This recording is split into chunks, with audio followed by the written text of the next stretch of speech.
우리는 지난 시간에 이 두렵고 떨림으로 너희의 구원을 이루라라는 말씀을 통해서 이 교회의 하나됨이 하나님의 뜻임을 알게 되었습니다. 그 뜻을 이루어드리는 삶을 우리가 살기 위해서 우리는 두렵고 떨림으로 너희의 구원, 즉 교회의 하나됨을 이루기 위해 겸손과 순종으로 노력해야 할 것을 알게 되었습니다. 이것은 우리의 힘으로 가능하지 않습니다. 그러나 이 교회의 하나됨이 하나님의 뜻이기에 주님께서 우리에게 그것을 이루고자 하는 의지도 주시고 또 그렇게 할 수 있는 힘도 주십니다. 내 힘으로는 이 교회의 하나됨을 이룰 수 없지만 주님의 능력을 의지하여 겸손과 순종으로 최선을 다할 때 교회의 하나됨은 반드시 이루어지게 될 줄로 믿습니다. 오늘 본문은 이 14절의 말씀을 중심으로 해서 지난주의 말씀에 이어서 이 교회가 하나 되기 원하시는 하나님의 뜻을 우리가 우리의 삶을 통해 이루기 원한다면 과연 우리는 어떻게 행하여야 할 것인가 하는 것을 구체적으로 우리에게 알려주고 있습니다. 교회가 하나 되길 원하시는 주님의 뜻을 이루는 방법 가운데 첫 번째는 원망을 그치는 것입니다. 이 사전에서는 원망을 남이 내게 한 일을 억울하게 혹은 못마땅하게 여겨서 탓하거나 분하게 여겨서 미워하는 것, 이렇게 풀어놓고 있습니다. 이 원망을 헬라어로는 공구스모스라고 하는데 이 공구스모스는 의성어예요. 우리나라 말에 좀 뭔가 생각나는 게 있지 않으세요? 공구스모스 하면 궁시렁궁시렁. 이 말이 원망하다라는 뜻의 공구스모스의 뜻입니다. 그래서 우리말로 궁시렁궁시렁거리다, 뒤에서 궁시렁거린다, 그래서 뒤에서 수근거린다, 이런 말이 공구스모스의 뜻입니다.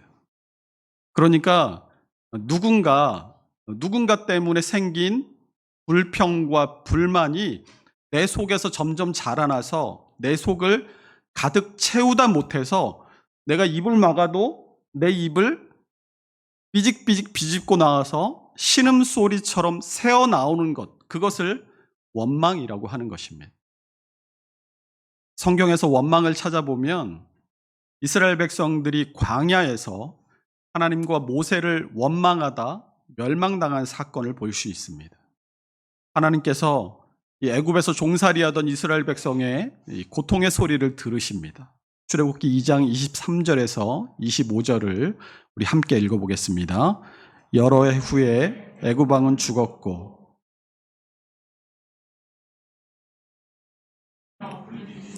그 고된 노동으로 말미암아 부르짖는 소리가 하나님께 상달된지라. 하나님이 그들의 고통 소리를 24절을 제가 빼먹었네요. 제가 읽어드리겠습니다. 하나님이 그들의 고통 소리를 들으시고 하나님이 아브라함과 이삭과 야곱에게 세운 그의 언약을 기억하사 하나님이 이스라엘 자손을 돌보셨고 하나님이 그들을 기억하셨더라. 아멘. 이 하나님께서 애굽에서 종살이하던 이스라엘 백성들을 구원하셔서 그들에게 자유를 주시고 또 젖과 꿀이 흐르는 땅 가나안을 약속하십니다. 그리고 그 약속의 땅인 가나안에 들어가기까지 40년 동안 옷이 낡아지지도 않게 하시고 또 발이 부르트지도 않도록 보호하여 주십니다. 그런데 이스라엘 자손들은 하나님께 감사하기는커녕 늘 불평과 불만을 그들의 입에 달고 살았습니다. 애굽에서 먹던 음식들을 그리워하면서 그때가 좋았지 하고 그때가 좋았다라고 말합니다. 아니, 한번 생각을 해보십시오. 노예로 살던 때에 먹던 음식이 좋으면 얼마나 좋겠습니까? 그런데도 그때가 좋았다라고 말한다는 것입니다. 그래서 그들의 말이 불평일 뿐인 것입니다. 그들의 눈에는 하나님의 구원은 보이지 않고 지금 당장 내가 누렸던 것들을 지금 누리고 있지 못하는 것에 대해서 불만이 가득했습니다. 우리 조금 길기는 하지만 고린도전서 10장 1절에서 11절까지를 한 목소리로 같이 읽어보도록 하겠습니다. 형제들아, 나는 너희가 알지 못하기를 원하지 아니하노니 우리 조상들이 다 구름 아래에 있고 바다 가운데로 지나며 모세에게 속하여 다 구름과 바다에서 세례를 받고 다 같은 신령한 음식을 먹으며 다 같은 신령한 음료를 마셨으니 이는 그들을 따르는 신령한 반석으로부터 마셨음에 그 반석은 곧 그리스도시라. 그러나 그들의 다수를 하나님이 기뻐하지 아니하셨으므로 그들이 광야에서 멸망을 받았느니라. 이러한 일은 우리의 본보기가 되어 우리로 하여금 그들이 악을 즐겨한 것 같이 즐겨하는 자가 되지 않게 하려 함이니 그들 가운데 어떤 사람들과 같이 너희는 우상 숭배하는 자가 되지 말라. 기록된 바 백성이 앉아서 먹고 마시며 일어나서 뛰논다 함과 같으니라. 그들 중에 어떤 사람이 음행하다가 하루에 2만 3천 명이 죽었나니 우리는 그들과 같이 음행하지 말자. 그들 가운데 어떤 사람들이 뱀에게 멸망하였나니 우리는 그들과 같이 시험하지 말자. 그들 가운데 어떤 사람들이 원망하다가 멸망시키는 자에게 멸망하였나니 너희는 그들과 같이 원망하지 말라. 그들에게 일어난 이런 일은 본보기가 되고 또한 말세를 만난 우리를 깨우치기 위하여 기록되었느니라. 아멘. 이 사도 바울은 이 고린도전서 10장의 이 말씀을 통해서 당시에 문제가 많았던 이 고린도 교회가 그들의 옛 조상들의 모습을 답습하다가는 하나님의 진노를 사게 될 것임을 경고했습니다. 1절에서 5절까지는 하나님의 구원의 내용들이 담겨 있습니다. 예수 그리스도를 통해서 얻은 구원을 설명해 줍니다. 또 6절에서 11절까지는 이런 놀라운 구원을 얻었음에도 이스라엘 백성들이 하나님 앞에서 어떤 죄를 저질렀는가 하는 것을 나열하고 있습니다. 7절에서는 우상숭배했다고 합니다. 8절은 음행을 저질렀다고 합니다. 9절은 하나님을 시험했다고 합니다. 10절은 원망했다라고 합니다. 이 가운데 10절이 말하는 원망하다, 멸망당한 사건은 이 가나안 땅을 정탐하려고 보낸 10명의 정탐꾼들의 보고를 들은 이 이스라엘 백성들이 모세와 아론을 원망하면서 돌로 치려 한 사건을 말합니다. 우리 민수기 14장 1절에서 5절을 읽어보겠습니다. 온 회중이 소리를 높여 부르짖으며 백성이 밤새도록 통곡하였더라. 이스라엘 자손이 다 모세와 아론을 원망하며 온 회중이 그들에게 이르되 우리가 애굽 땅에서 죽었거나 이 광야에서 죽었으면 좋았을 것을 어찌하여 여호와가 우리를 그 땅으로 인도하여 애굽으로 돌아가는 것이 낫지 아니하랴. 이에 서로 말하되 우리가 한 지휘관을 세우고 애굽으로 돌아가자 하매 모세와 아론이 이스라엘 자손의 온 회중 앞에 엎드린지라. 백성들 앞에 엎드린 모세와 아론을 이스라엘 백성들이 돌로 치려 하자 하나님께서 이스라엘 백성들 앞에 나타나십니다. 민수기 14장 10절과 12절입니다. 온 회중이 그들을 돌로 치려 하는데 그때 여호와의 영광이 회막에서 이스라엘 모든 자손에게 나타나시니라.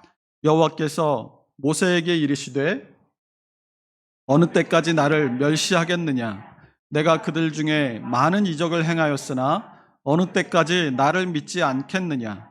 내가 전염병으로 그들을 쳐서 멸하고 내게 그들보다 크고 강한 나라를 이루게 하리라. 아멘. 이 모세의 적극적인 중재로 이스라엘 백성들은 멸망만은 면했지만 하나님을 원망했던 그들의 죄로 출애굽 1세대들이 다 광야에서 죽기까지 그 광야를 40년간 떠돌아야만 했습니다. 야고보서 5장 9절에서도 형제들아 서로 원망하지 말라. 그리하여야 심판을 면하리라. 보라, 심판주가 문 밖에 서 계시니라 라고 경고하고 있습니다. 교회가 하나 되기 원하시는 주님의 뜻을 이루는 방법 가운데 두 번째는 시비를 그치는 것입니다. 이 시비를 사전에서는 옳고 그름 이렇게 풀어놓고 있는데 헬라어로는 이 디알로기스몬이라고 합니다. 이 디알로기스몬은 원래의 뜻은 다른 생각, 서로 각자 다른 생각 이런 것을 의미하는데 보통 활용할 때에는 논쟁, 다툼 혹은 다른 사람에 대한 의심 이런 의미를 가지고 사용이 됩니다. 이 사사건건 이게 맞니 틀리니 하면서 따지는 것을 우리가 보통 뭐라고 얘기합니까? 시비 건다라고 이야기를 하죠. 이 따진다라는 것은 따지는 사람의 그 마음에 이미 두 가지가 자리 잡고 있다라는 것을 말해주는 것입니다. 하나는 편견과 자기 중심성입니다. 내 생각하고는 달라. 내 마음엔 안 들어. 이런 것입니다. 또 다른 하나는 불평과 불만이 그 마음에 담겨져 있습니다. 즉 원망이라는 것입니다. 이 원망을 뭐라고 얘기했습니까? 마음속에 있는 것이 더 이상 감춰지지 않고 입술로 비집고 나오는 것, 그것이 원망이라고 말씀드렸는데 이 시비는 내 마음을 가득 채우고 있는 그 불평과 불만이 입술을 비집고 나오는 정도가 아니라 큰 소리로 자기 안에 불평과 불만을 터뜨리는 것, 쏟아내는 것, 그것을 시비라고 부릅니다. 오늘 본문이 이 교회가 하나 되기 원하시는 주님의 뜻을 우리가 이루기 위해서는 이 원망과 시비가 없어야 한다라고 말씀하고 있습니다. 여러 사람과 함께 우리가 신앙생활을 한다는 것이 때로는 어렵게 느껴진다고 할지라도 교회의 하나됨이 주님의 뜻이기에 내가 주님의 뜻을 이루며 살아가기를 소원하는 그리스도인이라면 마땅히 원망과 시비 없이 공동체의 모든 일들을 해나가야 하는 것입니다. 이 원망과 시비로 공동체가 멸망한 예를 출애굽 백성들의 모습을 통해서 보았다면 원망과 시비를 잘 겪은 공동체가 어떻게 아름답게 변화될 수 있는가 하는 것을 사도행전을 통해서 우리는 배울 수가 있습니다. 함께 사도행전 6장 1절 말씀을 함께 읽어보겠습니다. 그때에 제자가 더 많아졌는데 헬라파 유대인들이 자기의 과부들이 매일의 구제에 빠짐으로 히브리파 사람을 원망하니. 여기서 말하고 있는 이 그때에라는 것은 오순절 성령 강림 사건을 통해서 초대교회가 시작이 되고 이 초대교회를 통해서 성령의 역사가 힘있게 나타나고 있던 때를 말하는 것입니다. 베드로의 설교 한 번에 3,000명이 주께로 돌아오고 또 사도의 가르침을 받아서 날마다 교제하고 떡을 떼며 기도하는 일이 일어나고 기사와 표적이 많이 나타나고 날마다 구원받는 사람들을 더하게 하시는 역사가 나타납니다. 베드로가 성전 미문에 못 걷게 된 사람을 일으켜 세우고 성도들이 자신의 재물을 팔아서 사도들의 발 앞에 두며 감히 상종하는 사람들은 없지만 백성들로부터 칭찬을 듣던 이 초대교회에 성령의 역사가 힘있게 나타나는 바로 그때를 말하는 것입니다. 그런데 이렇게 주님의 몸된 교회가 날마다 부흥하고 성장하고 있는 가운데 문제가 생겼습니다. 이 초대교회에는 유대교에서 개종한 이 유대 땅에서 태어나고 자란 그런 유대인들이 있었고 또 유대 땅이 아니라 외국에서 나거나 자란 유대인들도 이 초대교회 안에 있었습니다.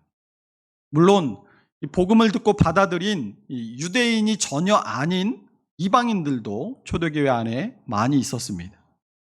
그러나 이 초대교회의 주류를 이루고 있었던 사람들은 유대에서 나고 자란 히브리파 유대인들과 외국에서 나거나 자란 헬라파 유대인들이 초대교회의 주를 이루고 있습니다. 그런데 문제가 생겼습니다.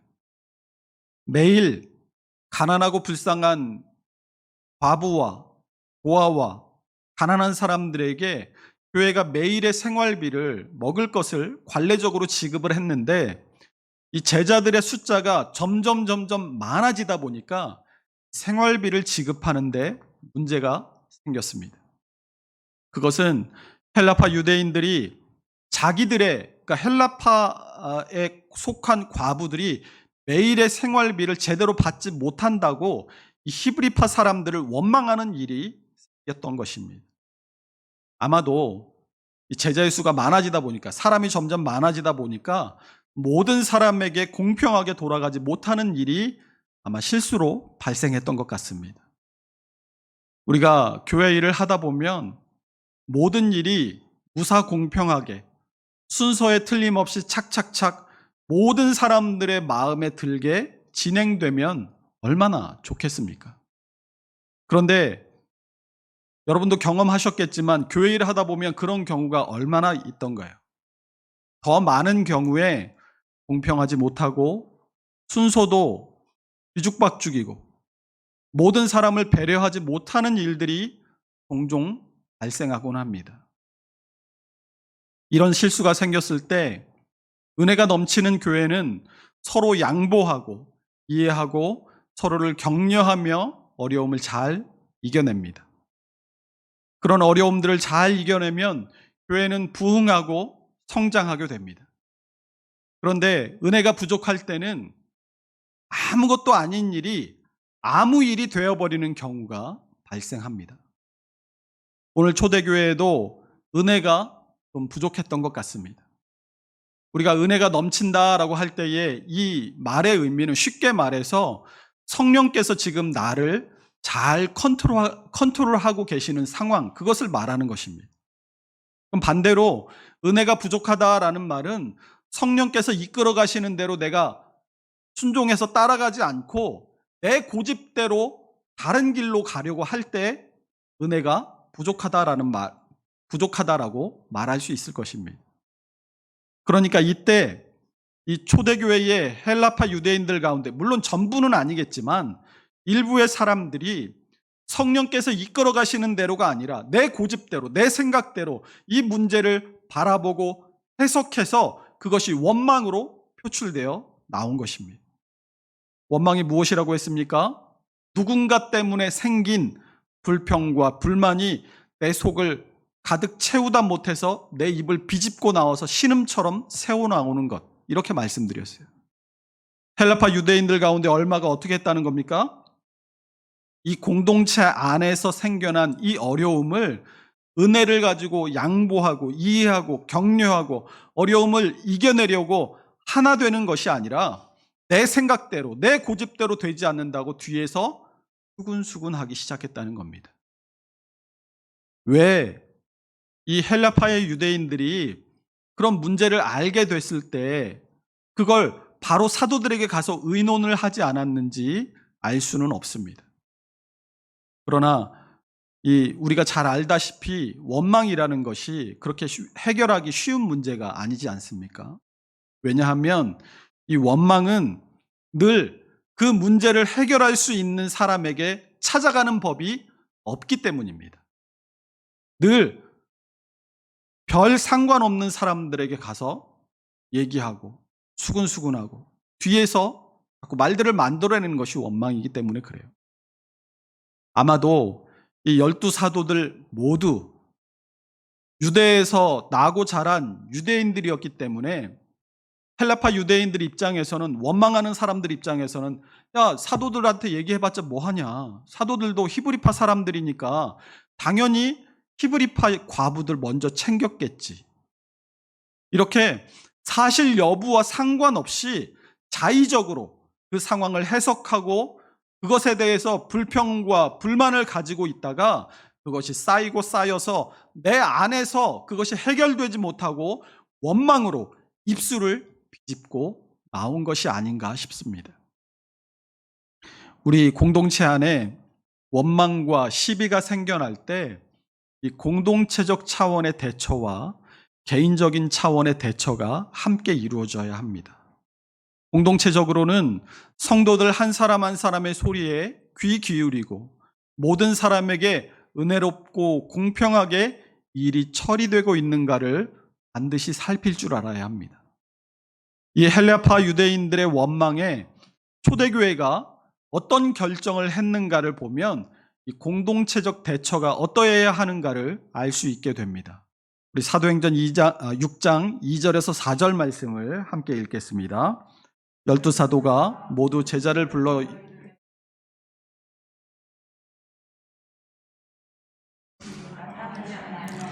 형제들아 너희 가운데서 성령과 지혜가 충만하여 칭찬받는 사람 7을 택하라.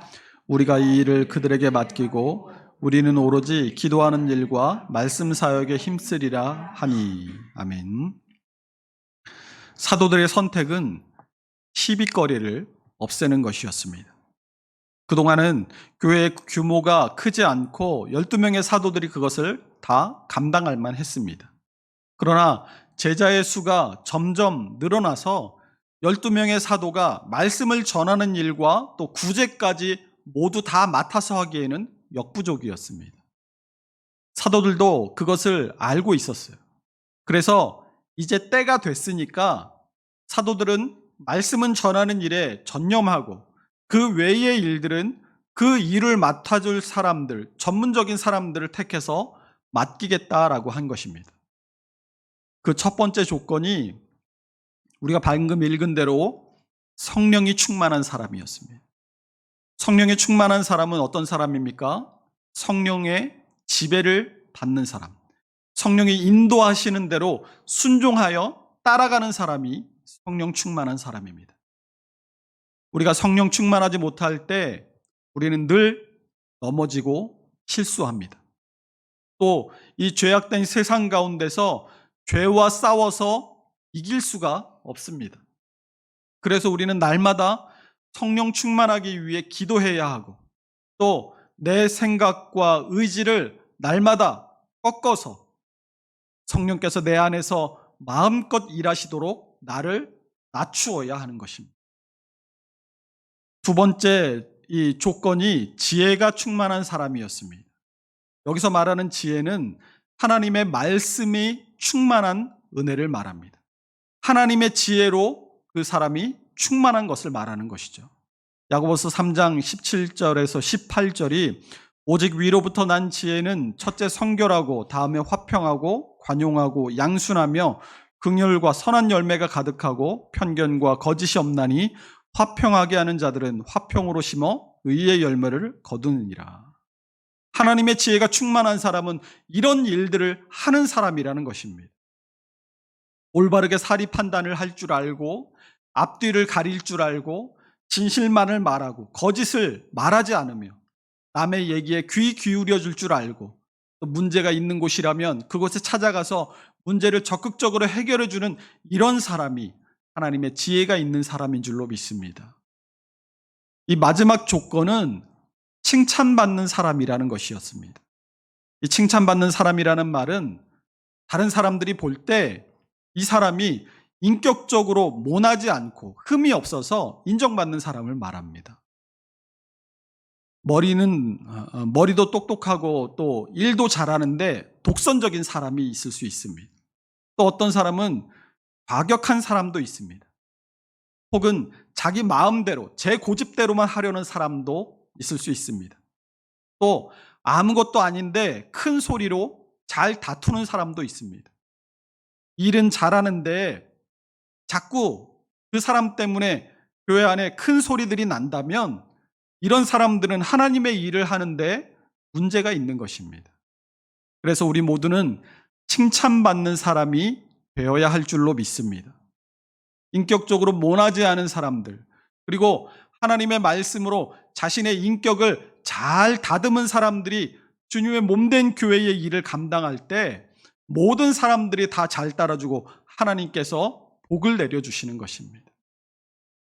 인기가 많고 돈이 많아야 교회의 중직자가 되는 것이 아니고 성령 충만하고 하나님의 지혜가 가득하고 사람들에게 인격적으로 칭찬 듣는 사람이 교회의 일꾼이 되어야 한다는 것입니다. 그러면 이러한 사도들의 결정에 대한 성도들의 반응이 어떠했습니까? 우리 5절과 6절 말씀을 함께 읽겠습니다. 온 무리가 이 말을 기뻐하여 믿음과 성령에 충만한 사람 스데반과 또 빌립과 브로고로와 니가노르와 디몬과 바메나와 유대교에 입교했던 안디옥 사람 니골라를 택하여 사람들 앞에 세우니 사도들이 기도하고 그들에게 안수하니라. 아멘. 온 무리가 이 말을 기뻐했다라고 합니다. 공동체를 위한 사도들의 선택을 모든 사람들이 다 기쁘게 수용했다라는 것입니다. 여러분 한번 생각을 해보십시오. 수천 명의 사람들이 이 초대교회를 이루고 있는데 사도들의 이러한 선택에 대해서 정말 한 사람도 불만이 없어서 사도들의 선택을 온 마음으로 기쁘게 수용했을까요? 그렇지는 않았을 것입니다. 이거 내 생각으로는 좀 다른데 하는 사람이 분명히 있을 수도 있었을 겁니다.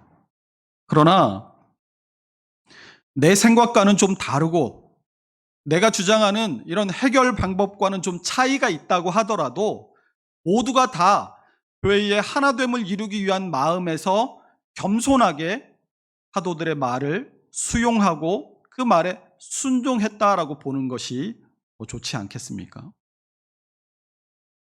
3절을 보면 믿음과 성령이 충만하여 칭찬받는 사람 7을 택하라. 여러분 100이면 100 모든 사람들의 마음에 드는 해결책은 있습니까? 없습니까? 없어요. 그런 해결책은 없습니다. 그러나 이 정도면 됐다 하고 100사람의 마음이 수긍할 수 있는 해결책은 있습니다. 그래서 믿음과 성령이 충만하여 칭찬 듣는 사람이란 저 사람이라면 내가 믿고 맡길 수 있겠다 하는 사람들을 선택하게 하고 그 사람들을 사도들이 안수하여 세웠다라는 말입니다. 그런데 이 7 집사에게는 성령이 충만하고 지혜도 충만하고 또 칭찬 듣는 사람이라는 이 3가지 공통점 외에 한 가지 공통점이 하나 더 있었습니다. 이 7 집사가 어떤 출신 배경을 가지고 있었는지는 성경에 나오지 않습니다. 우리가 잘 아는 이름들인 스데반과 빌립의 일들이 그 행적들이 성경에 기록되어 있기는 하지만 그들의 출신 배경에 대해서는 성경이 우리에게 말해주지 않습니다. 다만 이 7 집사의 이름을 보면 모두 유대식 이름이 아니라 헬라식 이름임을 우리는 알 수 있게 됩니다. 초대교회는 이 7명의 집사를 모두 헬라파 사람들만 뽑은 것입니다. 그러면 히브리파 사람들 중에서는 믿음과 지혜와 성령이 충만한 사람이 없었겠습니까? 그러나 7 집사를 추천하는 일에 있어서 히브리파 사람들이 자기 사람 심으려고 하지 않고 상대적으로 약하고 소외되어 있었던 헬라파 사람들 중에서만 7 집사를 추천한 것입니다. 왜요? 교회에서 중요한 것은 하나됨이기 때문입니다. 교회 안에는 정말 다양한 사람들이 모여듭니다. 나이도, 성별도, 학벌도, 가치관도, 정치적인 성향도, 세대관도 차이가 다 다릅니다. 단 한 명도 같은 사람이 없습니다. 그래서 좋아하는 찬양도 다 달라요.